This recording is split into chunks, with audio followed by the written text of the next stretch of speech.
What about yous? Anyone else that's not from Belfast? Hello and welcome.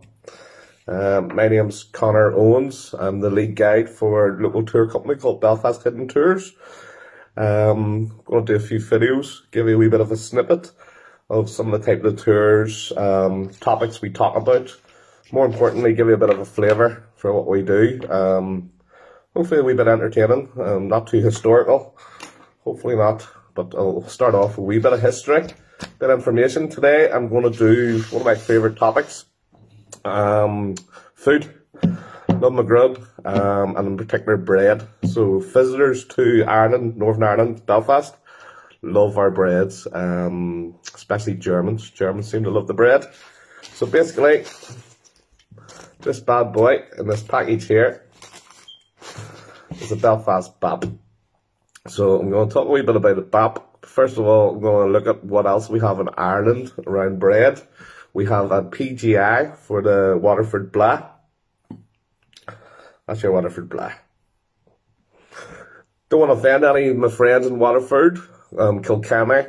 Obviously, it was also originally made in Wexford, so quite a confusing bread. Not like our Belfast Bap. You know what we're getting here. Plus, you can see what it's like when I take it out of the package, but big difference in size. First of all, the Bap. The Belfast Bap, BAP, P for Papa, is bread at affordable prices. It was invented by a great man called Barney Hughes. I will probably do a video and more on the history of the Bap later on, when I get my book back from an over tour guide, Ed, get the book back. But again, loads of stories around Barney Hughes, but we'll do that another day. Today we're actually just going to go straight for the bread. So, talk about the Blah being a PGI.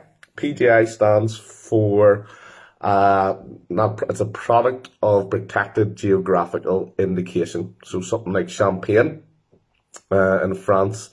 Locally we have Gumber potatoes, we have the Loch Ness eel, and we have the Armagh Bramley apple. The best apple in the world to make cider. So we have a lot of good foods, but unfortunately no bread. So today I'm gonna get the bread. Look at the size of this. I have a big head, by the way.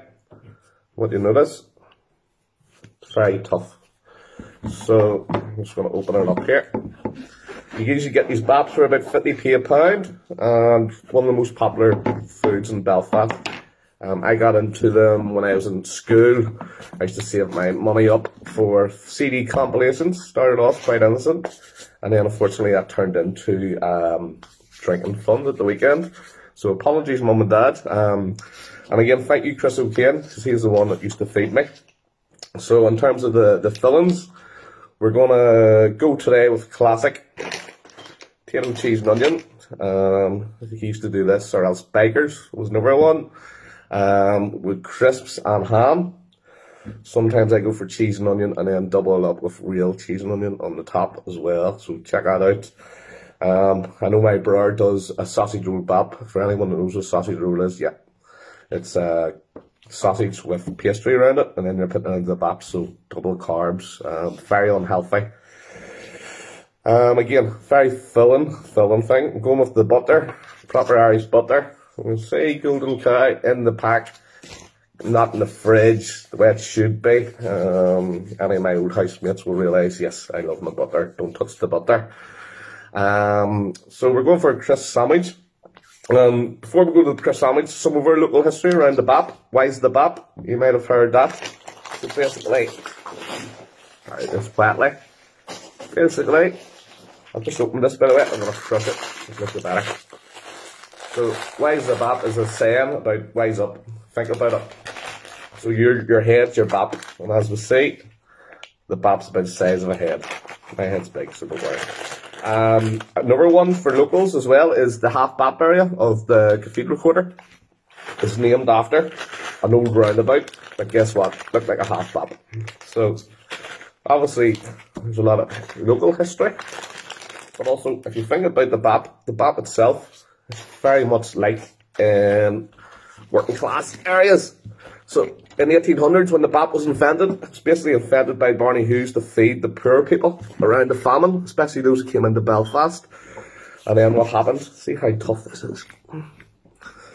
And then what happened, this is my own theory, is a lot of these people were coming from big estates, working as maids, working as gardeners, working in kitchens, places like Castle Ward, in Downpatrick, near Downpatrick, County Down. And what happened was they were given the scraps of the food. So they were given the scraps of the bread. So basically they were given the burnt bits. So me, I think that theory is, that's why it's so liked in working class areas, is the people get used to that burnt taste. And then the other theory, which is a bit more just random, is people have this opinion in Belfast that we're quite tough. But again, like the bread, tough on the exterior, but inside extremely soft. Look how far I crushed that down. That's how soft it is. Extremely light bread, very chewy. This is why I have butter in it.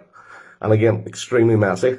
So again, running over a bit of time, as I expected. I'm a tour guide. Try to keep it 5 minutes a topic, and then move on if you're lucky. Anyone's been on tour understands that, or knows tour guides. So again, I will hopefully see you again. And I would like to thank you for listening. Maybe you kept to the end. And again, thanks Chris O'Kane for this when we were younger. And also, I want to give a shout out to Paul Moyna and Damien McCallan, because we talked about making the Belfast Bap a PGI about 2 years ago. Let's do this. A blah, blah, blah, blah, or the Bap. Come on, make your choice.